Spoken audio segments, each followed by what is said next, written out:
Muito bem, pessoal, dando continuidade aqui ao nosso estudo, nós vimos algumas definições do diagrama entidade de relacionamento, seja nessa notação inicial que nós trabalhamos, cujos atributos são essas bolinhas aqui, esses círculos, e o atributo identificador é o círculo preenchido, entidade é um retângulo, o relacionamento um losango, e vimos também paralelo, né, exemplos de uma outra notação em que o atributo é elipse, temos o atributo chave, o identificador, o atributo multivalorado, tem a participação total, a cardinalidade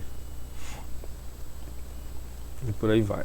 Então no último vídeo nós fechamos a parte de entidade de relacionamento e depois nós vamos trabalhar com atributos. Mas antes vamos estudar atributos. Nós já falamos sobre atributos, nós vamos trabalhar um pouco mais detalhadamente. Mas antes nós vamos estudar aqui alguns exemplos completos, exemplos bem padrão, né? São tirados de livro-texto, mas aqui, por exemplo, essa figura 13A, ela apresenta importantes características, se não todas que nós já vimos, de um modelo de uma empresa, né? Então eu tenho as entidades funcionário, departamento, projeto, a entidade fraca dependente e tem os diversos relacionamentos. Deixa eu chavear aqui deixa eu escrever aqui.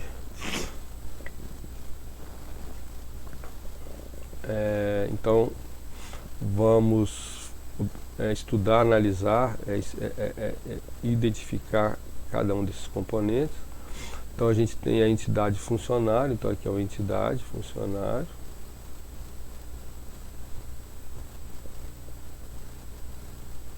E aqui são seus atributos. Se fosse na anotação do círculo, a gente teria vários círculos com seus nomes, né? Os atributos da entidade. Lembrando que essa entidade funcionário, ela é um conjunto que ela pode ter várias instâncias, né? E essas instâncias vão estar relacionadas com o outro conjunto que é o departamento. E aqui eu relaciono com o departamento aqui, ó. Nós vamos ver sobre as restrições a cardinalidade aqui, né? É importante dizer aqui que aqui eu tenho o atributo chave ou atributo identificador. Então eu tenho aqui, eu vou dar um zoom aqui, ó. Isso aqui é como se fosse um negócio assim, né? Eu estou só aumentando. E aqui eu estou grifando para dizer que isso aqui é a chave. Nós já comentamos isso, mas nós vamos falar no próximo vídeo. É a chave ou atributo identificador. E o que significa isso? Ele é único. Ele identifica cada uma dessas instâncias da entidade funcionário. Ele é único, ou seja, ele é usado para diferenciar os diferentes funcionários. Porque nome é repetido, endereço pode ser repetido, eu posso ter pessoas que moram na mesma rua ou até na mesma casa, trabalhando na empresa. O salário pode ser repetido, o primeiro nome pode ser, o último nome pode ser, né? As iniciais, data de nascimento, tudo pode repetir, menos o CPF. Cada um tem o seu CPF, certo? Então aqui estamos vendo as características da entidade funcionário e vimos que ela tem uma chave que é o CPF, que é muito comum a gente definir banco de dados tendo como chave o CPF, porque ele é único, não tem como repetir, ter CPFs iguais. Bem, o departamento, a gente tem, deixa eu O departamento a gente tem uma chave composta que eu tenho grifado aqui.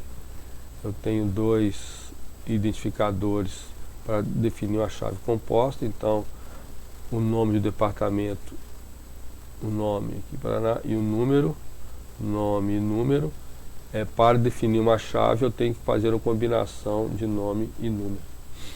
Então isso aqui é uma chave composta, é uma chave, um identificador na chave, nós vamos ver que vai ser uma chave primária, é um identificador, só que ele é composto por dois atributos.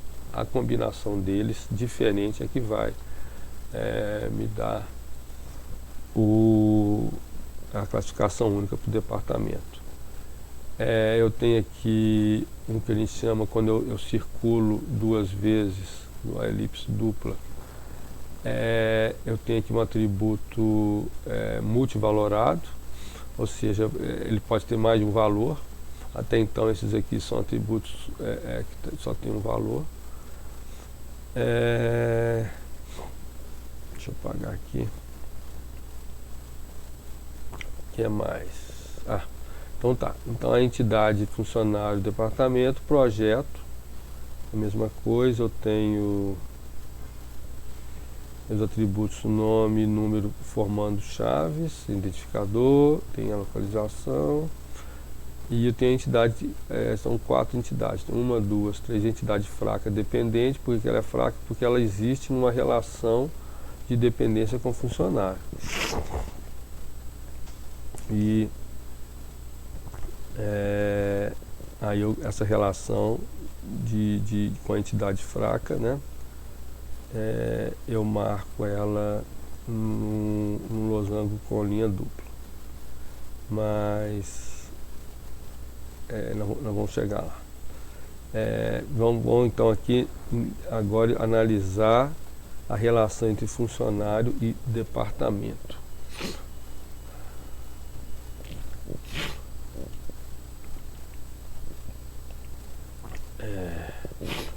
Então eu tenho, vamos ver a relação funcionário-departamento. Então lembrando que na nossa notação, quando representa cardinalidade, vai ser um departamento possui N funcionários e cada funcionário trabalha em um departamento. Então a relação N para 1 aqui, funcionário, departamento. Essa representação de linha dupla significa que a relação ela é completa, ela é total, ou seja, não pode ter departamento sem funcionário e não pode ter funcionário sem departamento. Então aqui ela é completa em relação a funcionário trabalha para departamento e departamento recebe funcionário. Então isso aqui está dizendo que é completa, ou seja, toda instância de departamento, toda instância tem que ter não pode ter 0 aqui, né? Então toda instância de departamento, aqui é um departamento, ele pode ter mais de um, porque aqui está N, né? Um departamento e N funcionários. Então esse aqui é um departamento, eu posso ter mais de um funcionário aqui. Aqui. Porém, então, um departamento pode ter vários funcionários. Porém, um funcionário só pode estar relacionado com um departamento. Não pode ter um funcionário aqui trabalhando em 2 departamentos. Então, aqui é 1, aqui é N. Na verdade, aqui é 1, né, na nossa notação, um departamento, N funcionários. E cada funcionário está em um departamento. É o que eu estou dizendo aqui. E a restrição aqui é que é total. Eu não posso ter ninguém tanto desse lado quanto desse lado, não posso ter instâncias sem ligações, né? Sem relacionamentos. Então a restrição aqui, a restrição de participação é total para funcionário e para departamento. Só lembrando aqui, deixa eu buscar. Então aqui, ó, nesses casos, restrição de participação total, pois todo funcionário tem que trabalhar em um departamento. E todo departamento tem que ter um funcionário, né? Então é o que a gente chama de participação total. No caso da gerencia, acho que eu nem vi nesse diagrama que tem gerente aqui, não tem. Funcionar, tem gerencia aqui, ó. Bom, então tem mais uma relação aqui. Então esse relacionamento é N para 1, com a restrição de participação total. Bem, então nós já vimos essa entidade, os atributos, vimos esse relacionamento. Então aqui, já completando, né, a gente tem a relação 1 para 1 do relacionamento funcionário gerencia departamento, ou seja, um departamento vai ter um gerente, um dos funcionários aqui vai ser gerente, e um funcionário gerencia um departamento. Então relação 1 para 1. Sendo que desse lado aqui ela é total e desse lado aqui ela é parcial.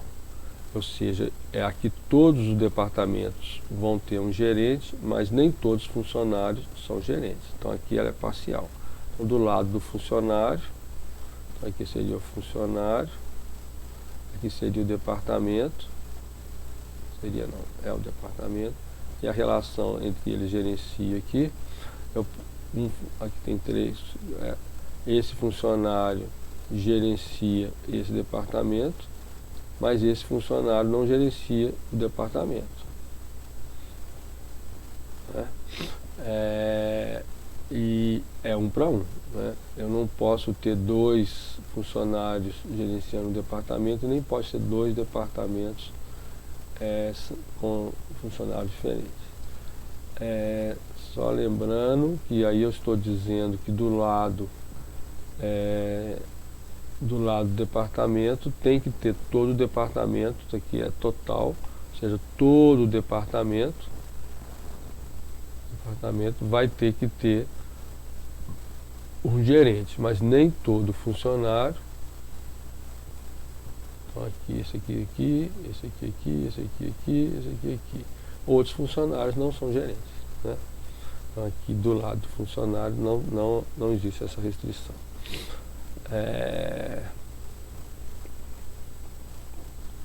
Aqui eu tenho um caso de que o meu relacionamento tem um atributo, porque essa data de início de quando ele gerencia, ele não é um atributo nem de funcionário e nem de departamento. Então eu tenho uma relação que tem um atributo, né? O que é mais aqui? Aqui eu tenho uma relação, um autorrelacionamento, né, o recursivo. Uma entidade funcionária supervisor e aqui um supervisionado tem um supervisor, então a mesma coisa aqui, né, desse lado a gente começa de cá, né, um supervisor tem N supervisionados e cada supervisionado tem um supervisor. E como são funcionários, é uma recursiva, né, é um autorrelacionamento, ok? Interpretando isso aqui tudo, né? Interpretando essa parte. Aqui a mesma coisa em relação a que nós fizemos, né? Funcionário trabalha para departamento, funcionário trabalha para projeto.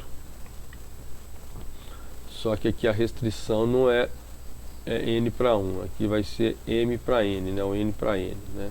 Ou seja, eu tenho N projetos para M funcionários, ou seja, eu posso ter vários funcionários num projeto específico e um projeto vão ter vários funcionários. Então eu posso ter essa relação aqui, N para N, né? Muitos para muitos.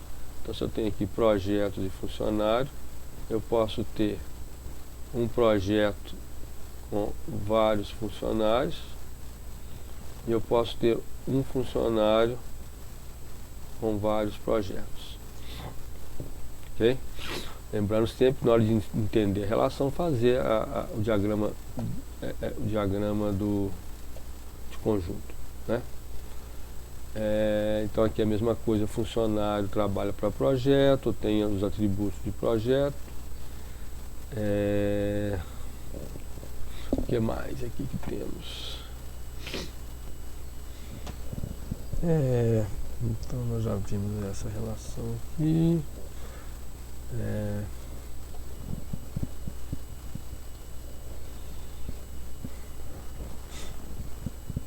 Trabalha, gerencia. Tá.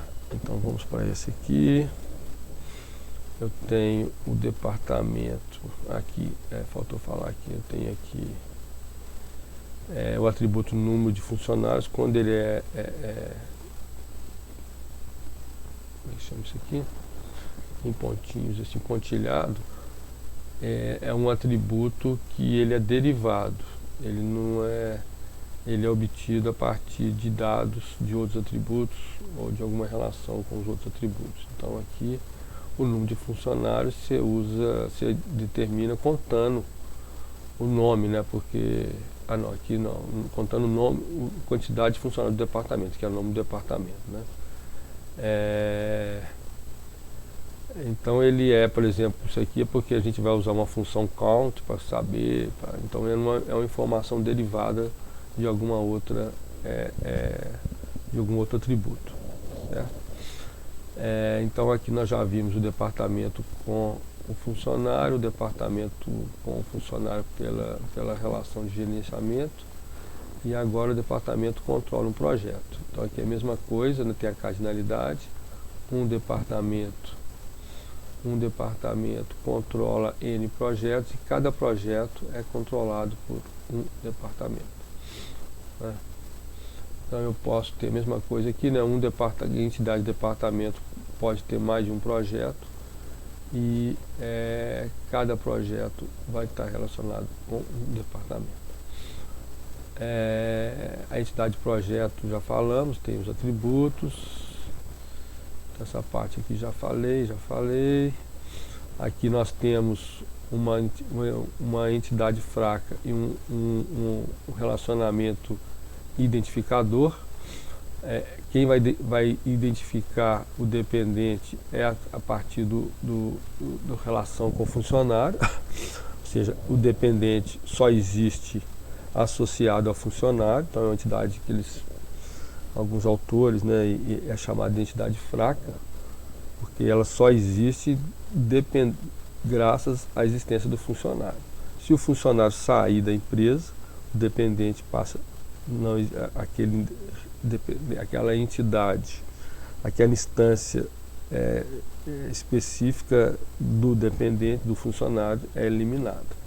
Então ela é uma relação de dependência mesmo, né? Chama dependente aqui, mas tem uma dependência na relação entre as entidades. Aqui também tem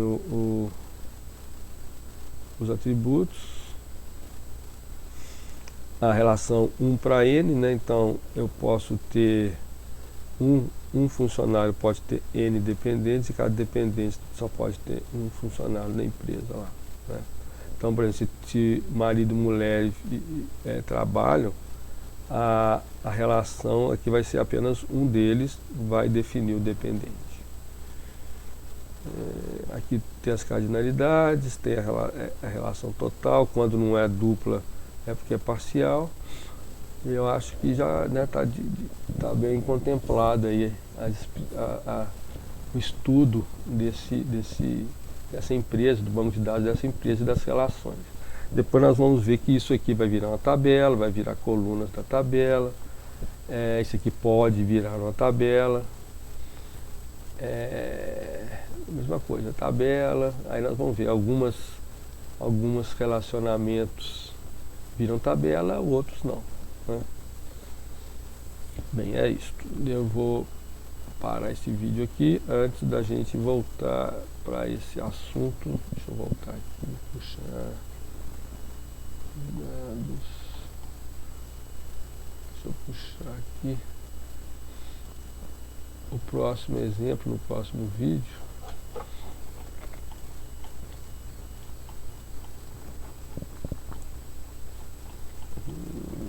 Exemplo 2 aqui, deixa eu ver. Então nós já vimos o exemplo funcionário do departamento de projeto de supervisão. Deixa eu ver se tem alguma coisa diferente aqui. O que eu fiz? Por que eu repeti? Empresa. Ah tá, as restrições. Aqui ó, restrição 110N, tá aqui a diferença desse para aquele é que eu coloquei as restrições, cardinalidades máximas e mínimas, né? Então aqui é 11 significa que é obrigatório a ter um funcionário trabalhando no departamento. No mínimo aqui, no mínimo 4, no máximo N, tá vendo? Aqui eu já coloquei uma restrição, mínimo 4 funcionários, no máximo N funcionários do departamento. E aqui é no mínimo um departamento, no máximo um departamento, né? Que está do outro lado lá. Aqui é 0111, ou seja, eu posso ter 0 funcionário, eu posso ter aqui eu posso ter a cardinalidade mínima 0, significa que eu posso ter nenhum funcionário gerenciando. Ou seja, pode ter alguma entidade aqui que não gerencia departamento, porém todo departamento, todo departamento tem no mínimo um gerente. E por aí vai, né? Então é importante fazer essa descrição, você vem aqui, entende o que significa, você descreve o que está sendo representado pelo diagrama a partir dessas cardinalidades mínimas e máximas. Então, bem legal esse exemplo, que nós refinamos, né, deixamos mais clara a relação de restrição, né? Quando eu coloco 0, 1, 1, eu estou restringindo, dizendo que é no mínimo 1, no máximo 1, pode ser 0, não pode ser 0, é obrigatório que tenha todas as instâncias estejam associadas, né? Tá bem legal. E para finalizar aqui, só lembrando que eu mudei a notação, uma outra representação, que é a representação UML, mas é a mesma coisa, né? Então a gente tem a entidade, tem os campos, os atributos que vão ser as colunas, né? E eu tenho as relações, né? Então aqui o departamento, as funções, que adiciona funcionários, não funcionários, já é um pouco mais refinado essa representação. Mas a ideia é a mesma, ela tem a relação, ela tem a cardinalidade, né? Bem, é isso. Acho que com isso aqui a gente conseguiu dar uma visão geral do que foi visto até agora, em relação principalmente à descrição de um modelo completo. Vocês vão fazer o contrário, né, no exercício vocês vão pegar o modelo completo e entender as diferentes características dele, mas nós vamos partir de um problema real e vocês vão construir um modelo semelhante a esse aqui. Okay? No próximo vídeo a gente já vai refinar, nós já falamos, mas nós já vamos trabalhar um pouquinho mais formalmente, né? Com o conceito de atributo. Então voltamos já.